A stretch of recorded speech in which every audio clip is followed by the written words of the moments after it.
Welcome. It is Verdict with Senator Ted Cruz. Ben Ferguson with you as well. It's so nice to have you with us this Friday morning. Senator, you and I wanted to start the show by talking about Wednesday's show. And I tell you what, sometimes there's breaking news that happens, and all of us talk about it in the conservative media world especially. And then sometimes we find out that some of that info or data is actually incorrect. And when we do, we want to talk about that as well. Well, that's right. And on Wednesday's episode of Verdict, we cited congressional testimony from Dr. James Thorpe, who testified before the Senate and stated that women who received the COVID vaccine during their first trimester experienced an 82% miscarriage rate. And we covered that story. And after covering that story on the podcast, it was subsequently revealed that data was inaccurate. That statistic was inaccurate. And when we found that out, I made the decision to delete the pod. And so Wednesday's pod has been deleted. I think this is the only pod we've ever deleted in several years of doing this show. And it was because the underlying statistic was inaccurate. Now, I quoted verbatim, word for word, from Dr. Thorpe's testimony before the Senate. And the core of the story was focusing on Dr. Fauci lying to the American people, and Dr. Fauci's emails indicating that he knew there was a real risk of miscarriages, particularly in the first trimester, and nonetheless, he was publicly insisting there was no risk whatsoever. But the 82% figure was incorrect. I did not know that. I was quoting from what had been testified before Congress. And the reason it was incorrect is in 2021, there was a study, the Shimabukuro study, that was published in the New England Journal of Medicine, and it was widely cited as reassuring evidence about COVID vaccination during pregnancy. And the study followed data for about 11 weeks. There were 3,958 women enrolled in its pregnancy registry. Of those, only 857 had pregnancies that reached an outcome. There were 104 miscarriages, and so the study initially reported that 140 divided by 827 is 12.6%. Critics correctly and rightly identified a serious problem, which is 700 of those 827 women had been vaccinated in the third trimester, when it was no longer possible for them to experience an early miscarriage. In the third trimester, that's no longer a possibility.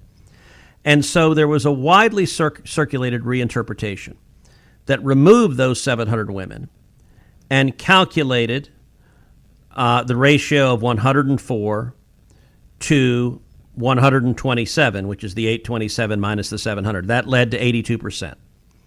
Dr. Thorpe repeated that figure in his congressional testimony.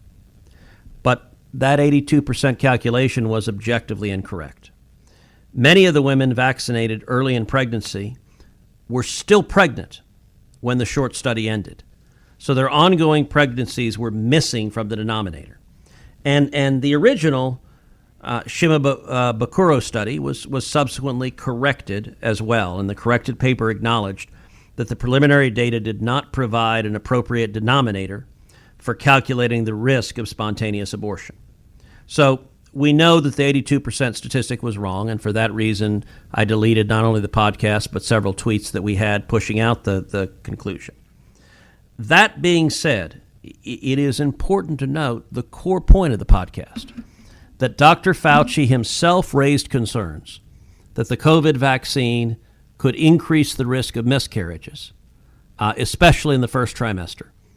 And yet his public-facing comments were directly to the contrary. He was knowingly giving one set of information, really propaganda to the people, and a different set internally. And that dishonesty is fundamentally wrong. But that being said, when I became aware of the error, we corrected it for our listeners of this podcast. And I'm always going to strive to present the most accurate information on this pod. And so that's what we're doing now. Yeah, this is why I love doing this pod. And look, I love that you care enough that we want to correct this record. It was at one point like the top trending story on X. Everybody in media in the conservative world was covering this. And I'm glad that we took the time right now to explain the story, explain the data, explain how a lot of this got out there and was reported the way it was, and then it was corrected.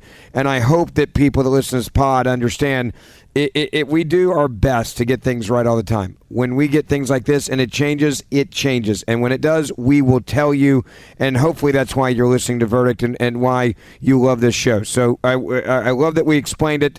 And with that, let's get on to the other big news of the day. And Senator, I tell you, there's some shows where you say, get ready, because we're bringing the receipts of the radical left, their agenda, and they're talking about it out in the open.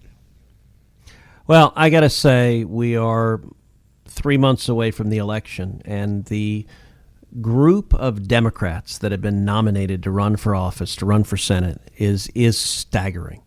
They have managed to find radicals and communists and Islamists, and this is the most radical group of Democrat candidates that has ever been nominated for major office in the history of America. And I don't want our listeners to take my word for this. I want you to listen to what they say, because this show, we're going to walk you through what they've said. And it is extreme, it's radical, it's frightening, it's dangerous. And if these zealots ever get their hands on the levers of government, they will wreak incurable damage to this country. Amen to that. We're going to talk about all of that coming up. I also want to say something really important that I want you to be able to get involved in right now, and that is simply praying for the people of Israel. Though the headlines may change, the threats facing Israel remain. While much of the world has moved on to the next story, Israeli families continue living with the reality of terrorism, uncertainty, and recovery. Communities remain on alert, and parents still think twice before sending their children to school. Families continue rebuilding their lives, knowing that the next siren could come without warning. Now, as Christians, we're called to stand with God's children in times of need.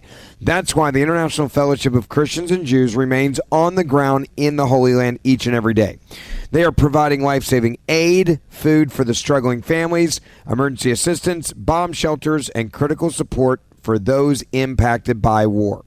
Even after the cameras leave and the headlines fade, the fellowship remains committed to Israel's most vulnerable.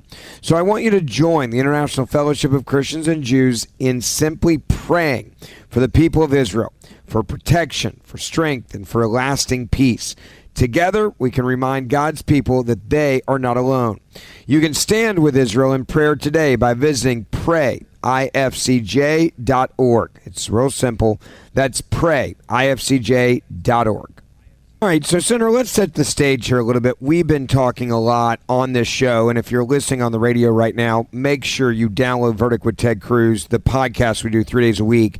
And we've been talking about specific radicals, specific members of the Democratic Socialists of America and their advocates, and they've been winning.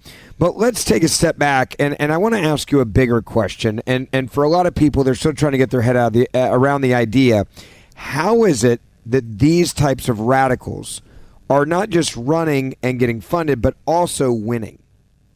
Well, there are really two principles. Number one, deception, and the Democrats are committed to lying to the voters and deceiving them. But number two is fraud, and we have a real problem with voter fraud in this country. It's why I've been fighting tooth and nail to pass the Save America Act so that we could put real protections in to stop fraud. It's also why every single Democrat in the Senate opposes the Save America Act, because their party, their hopes at being elected depend upon fraud.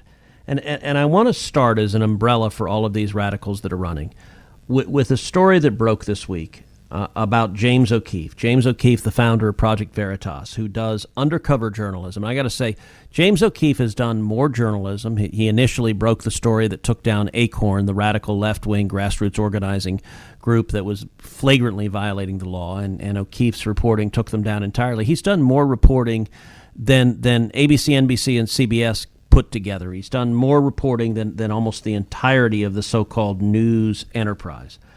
But in this instance, he went to Minneapolis, and he went undercover. Part of what James O'Keefe does is he goes undercover. He went undercover, dressed in Muslim garb. He was dressed as an imam. And Minnesota has this insane rule that one person can vouch for, and that's what it's called, vouch for, up to 8 other voters and say, yep, this voter is Ben Ferguson. And Ben Ferguson doesn't have to have an ID, doesn't have to have any proof. If you have someone vouching for him, that's all it's required. And he brought a series of voters dressed in, so he had one man dressed in a burqa that he claimed was a woman, and he said, I vouch for her. And they let the fake voter vote. And they tell him, oh, you can have up to 8. And it truly, here, I want you to listen. We're going to play a couple of minutes of this. I want you to listen, but he's talking with Minnesota election voters. He's lying to them. And he's sending people who are not remotely who they're claiming to be, and they're saying, come on in and vote, come on in and vote, come on in and vote. Give a listen and prepare to be horrified.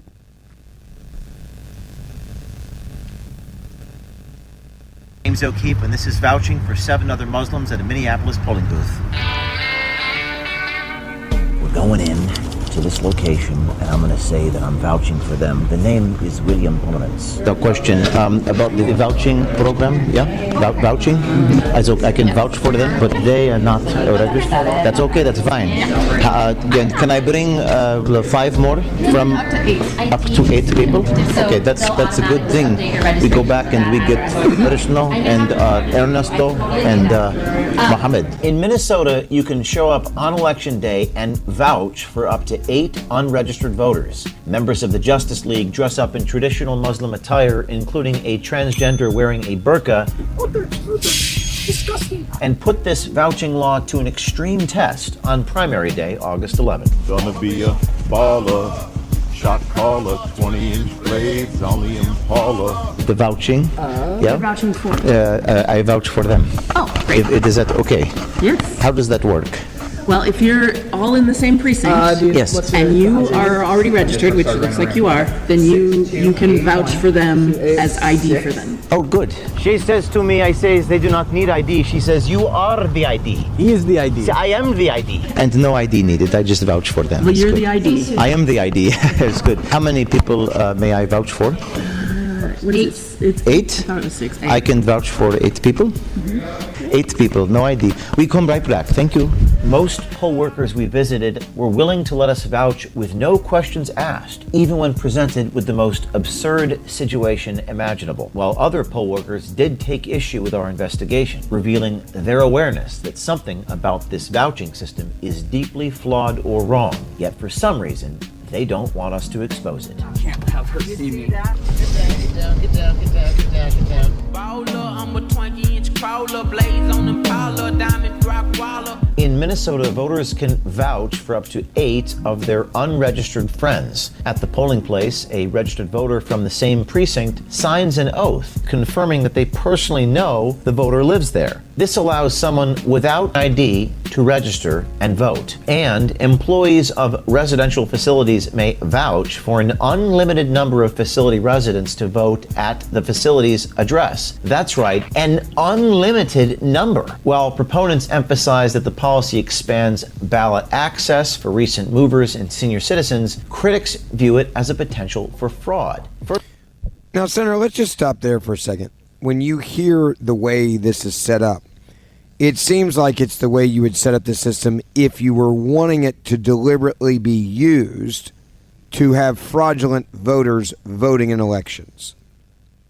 100%. And remember, this is Minnesota. This is Minnesota where more than $9 billion was stolen from taxpayers and sent to Somalia. The Minnesota taxpayers were the single largest funder of al-Shabaab, the radical Islamic terrorist group in Somalia. And the Democrats get elected, they depend on voter fraud to get elected. This system is designed to encourage that. Senator, let's go through some of these that America needs to know about, and let's expose what they really believe. Well, let's start with Minnesota. Minnesota just nominated as their Democrat nominee for Senate a radical named Peggy Flanagan, and she's a left-wing socialist who is extreme. Even for Minnesota, she's extreme. And I want to just lay out the receipts. I want to start with her talking about the Lake and Riley Act. The Lake and Riley Act passed Congress with overwhelming bipartisan support. Even a bunch of Democrats voted for it. It's designed to protect Americans from violence from illegal immigrants. And yet this is right at the heart of Peggy Flanagan's campaign. She wants more violent illegal immigrants in America. Give a listen.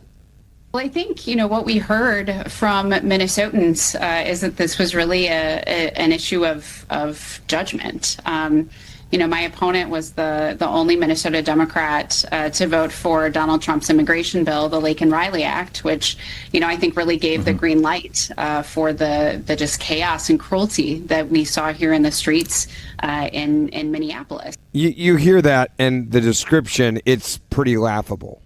Well, it is, and then I want you to listen to her talking about why she also supports taxpayers paying for castrating and sterilizing little children. And she's emphatic. This is her general election pitch, that we need to castrate more kids. Give a listen. Minnesota law does not set a minimum age for gender-affirming care. Do you believe there should be one?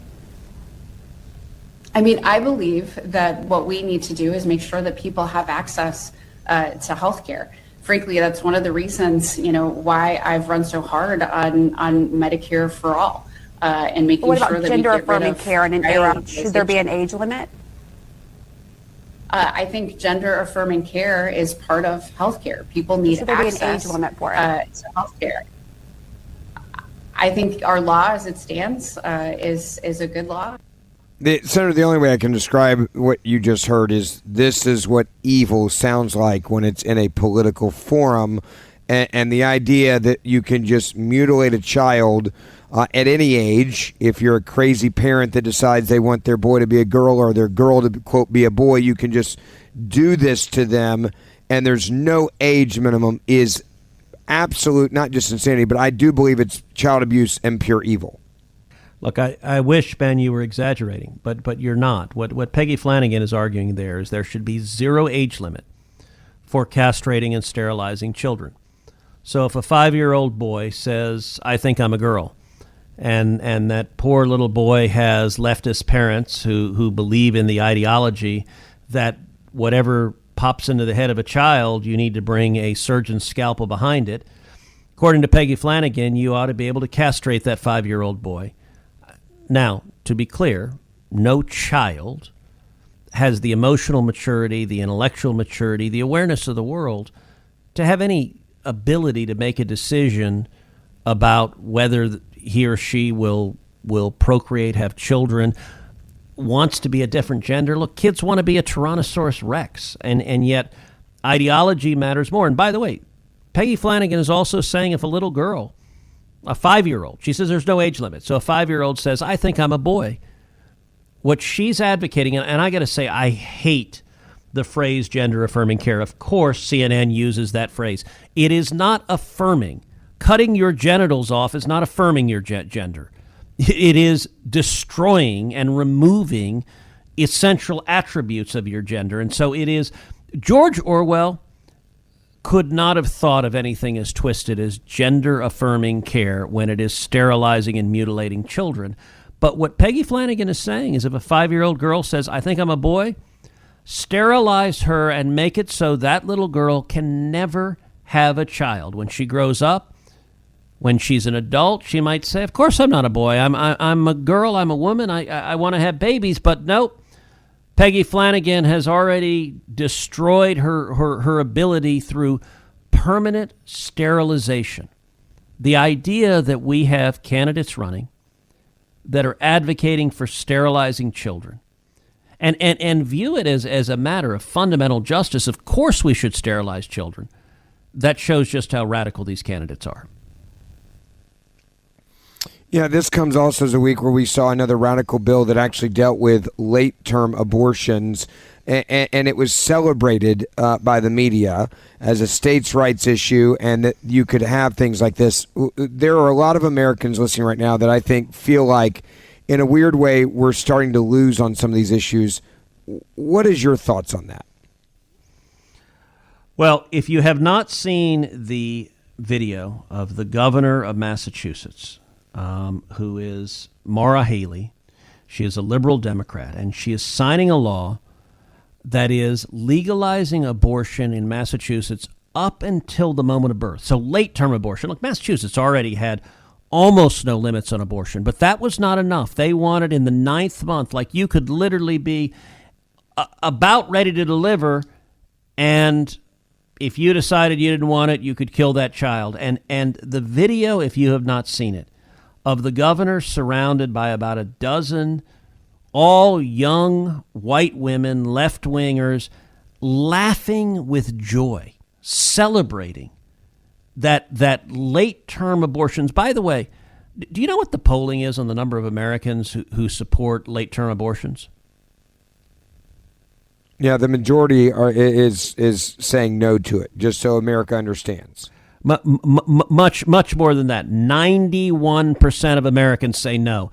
Late-term abortions are wrong. It is only 9% of Americans that believe that, and yet the governor of Massachusetts, these left-wing Democrats are so extreme that they are cackling with joy. Now, by the way, the Peggy Flanagan in Minnesota is not alone. There are other Democrats running for office, running for Senate right now, who agree with her that we should be castrating children and taxpayers should be paying for that. One of those is Abdul El-Sayed, who says exactly the same thing. And in just a moment, we're going to have you listen to him saying that.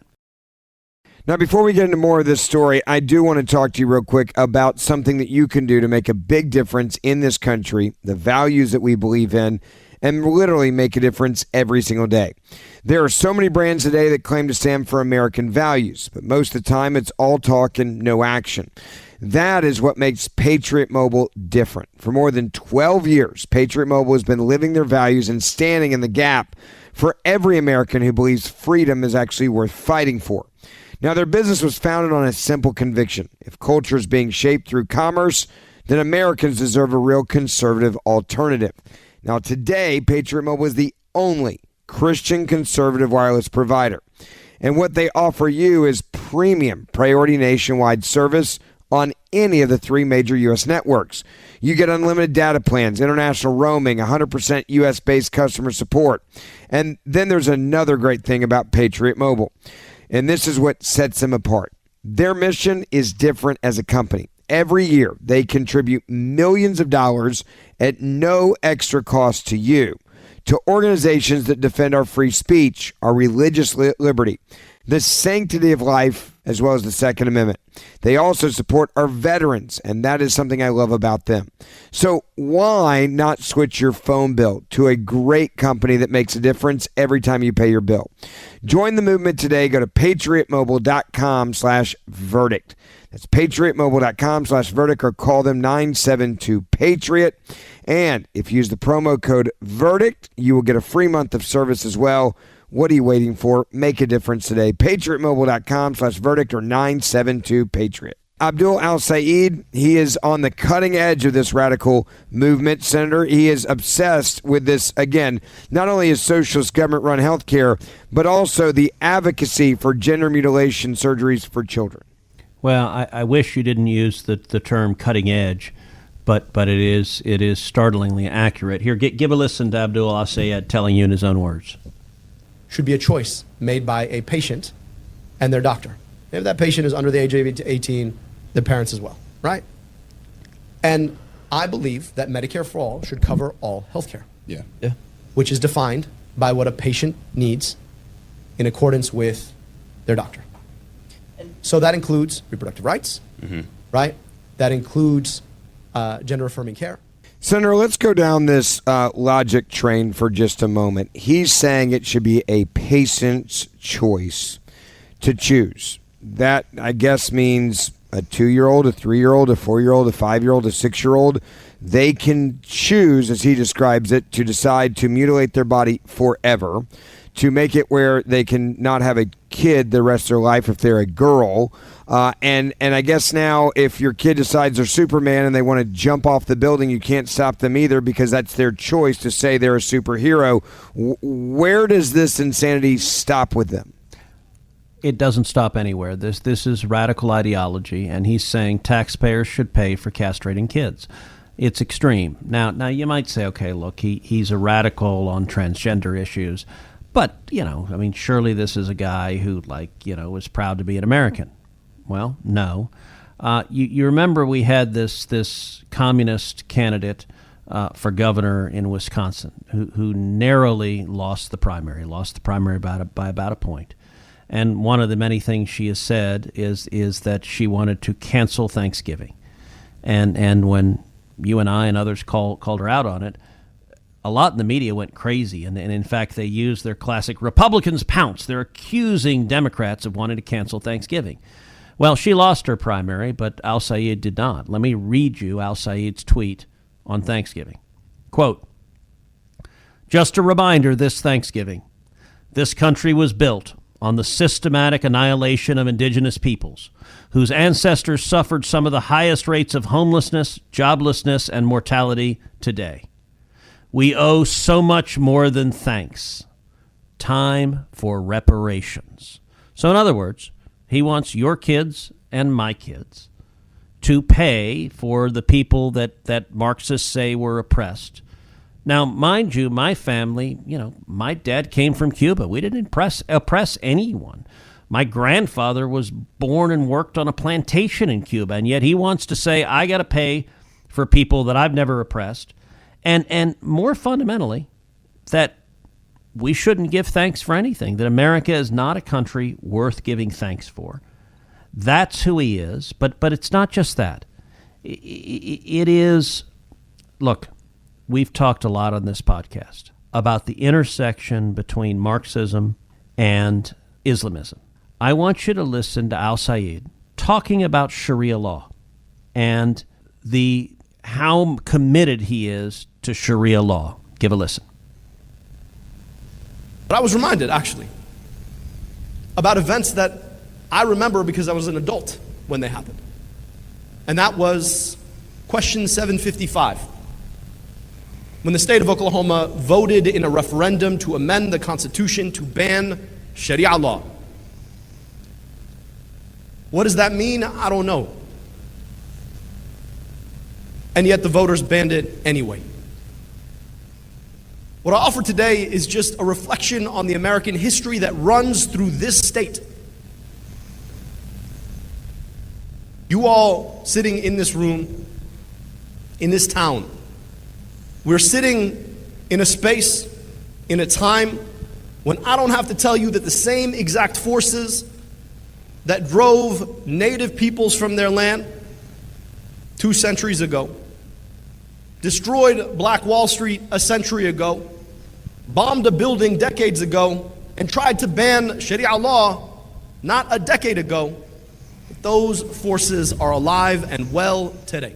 Wow. Where do you even start with that, Senator? I mean, I hear the anger. I hear the disdain for America. I hear the we're going to do our way and we are going to conquer in those words that you just heard. And again, so people remember what CAIR is, I think we should take a moment as well and explain and remind them what CAIR is as an organization. CAIR was an unindicted co-conspirator in the Holy Land Foundation terrorist prosecution, which convicted the Holy Land Foundation, at the time the largest Muslim charity in America, of funneling millions of dollars to fund Hamas. And the Holy Land Foundation was convicted. Multiple senior leaders of the Holy Land Foundation were sent to jail for decades. And CAIR was an unindicted co-conspirator. And yet CAIR, remember, Al-Sayed's father-in-law, who is the single largest donor to a super PAC, is closely affiliated with multiple groups that are closely associated with the Muslim Brotherhood. And I want to just flesh this out. Sharia law is not just a quiet little peaceful belief in Islam. Sharia law is using government force to force you to comply with Islam, whether you are Muslim or not. And it is a tool of oppression. Go to Iran, and if you violate Sharia law, they will torture and execute you.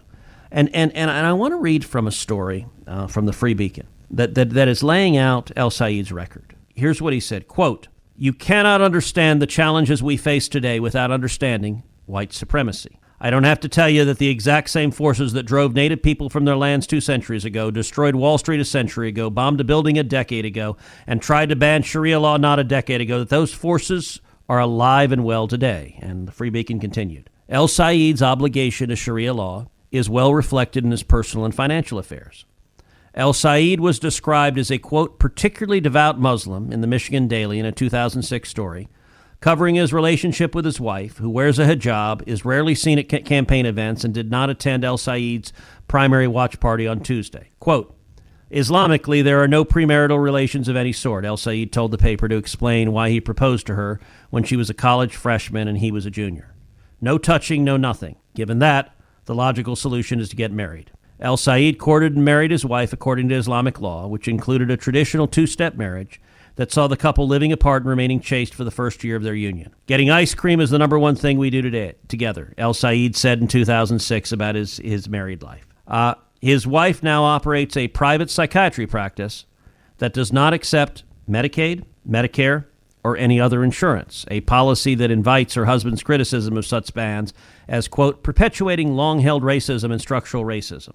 El Said is also heavily invested in so-called Sharia-compliant investment funds managed by Amana Mutual Funds, whose late co-founder and chairman, Yaqub Mirza, was identified in a 1988 FBI memo as one of several, quote, members and leaders of Ikhwan, which is shorthand for the Muslim Brotherhood. El Said reported in his latest financial disclosure that he and his wife owned between $150,000 and $425,000 of Amana's funds, which excludes investment in companies that earn more than 5% of their revenue from haram sources, including interest, gambling, alcohol, tobacco, pornography, and pork. In 2002, federal anti-terrorism agents raided Mirza's home as part of a wider anti-terror operation against Safa Group, a cluster of Islamic entities based in Virginia, the Wall Street Journal and Washington Post reported. No charges were filed, and Amana Funds itself were spared serious scrutiny during the probe, according to a local report.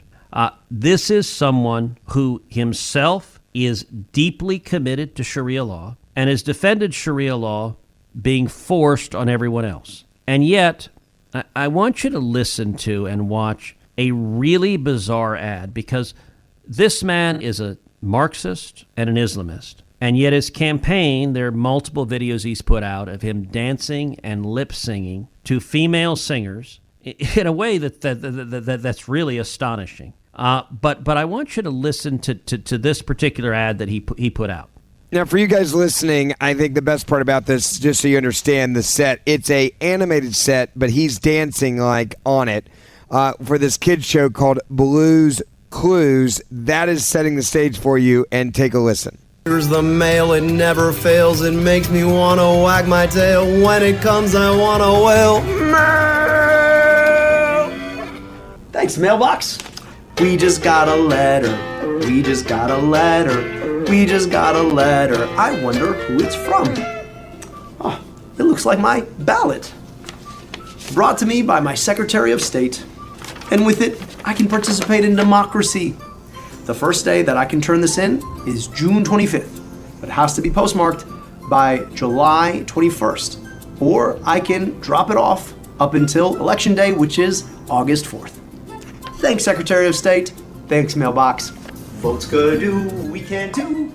Senator, truly weird. That's all I can say about that. Well, and fundamentally deceptive. This is an Islamist who is pretending to be a dancing child cartoon character. We are exposing the radical left, the Democratic Socialists of America, and some of the extremists that are winning primaries and winning elections around the country.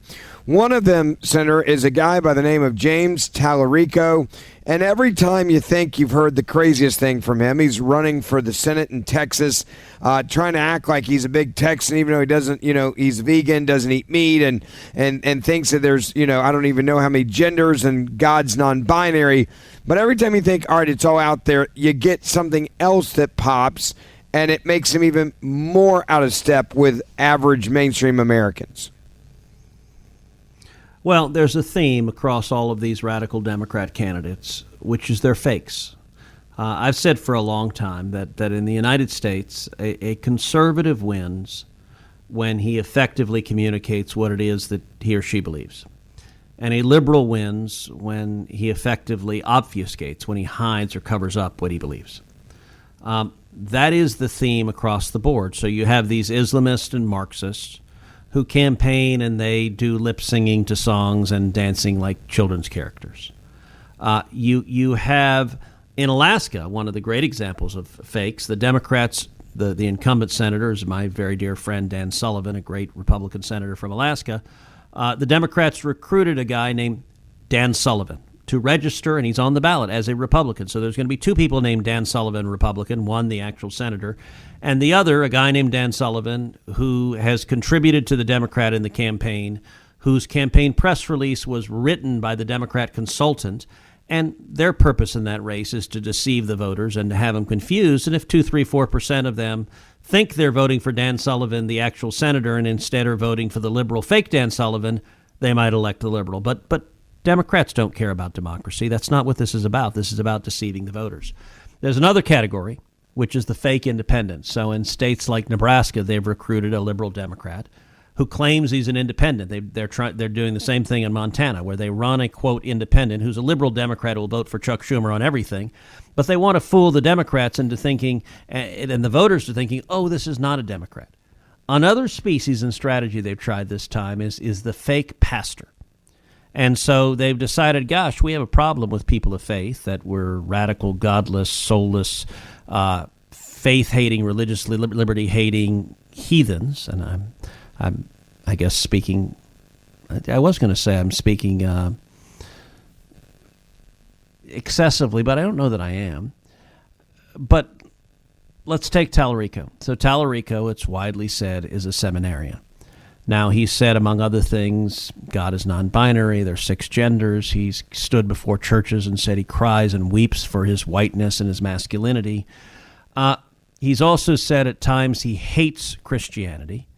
But I want you to listen to what he said here about teaching the Bible to kids. Give a listen. And the last one is maybe the most insidious. It was a new state curriculum that would teach Christian Bible stories as historical fact, as the only truth to our youngest students. And I mean kindergarten, first graders. These are kids who aren't able to think for themselves yet. They haven't formed their own worldviews. And to push propaganda, to push indoctrination on those youngest students is deeply immoral. Deeply immoral. And understand, number one, what he's describing about the state law is totally false. There was nothing in the curriculum that was teaching the Bible in terms of indoctrinating kids. But any literate person, the Bible has been the single most consequential work ever written in the history of humanity. And you and I as Christians believe it was written by the hand of God with divine inspiration.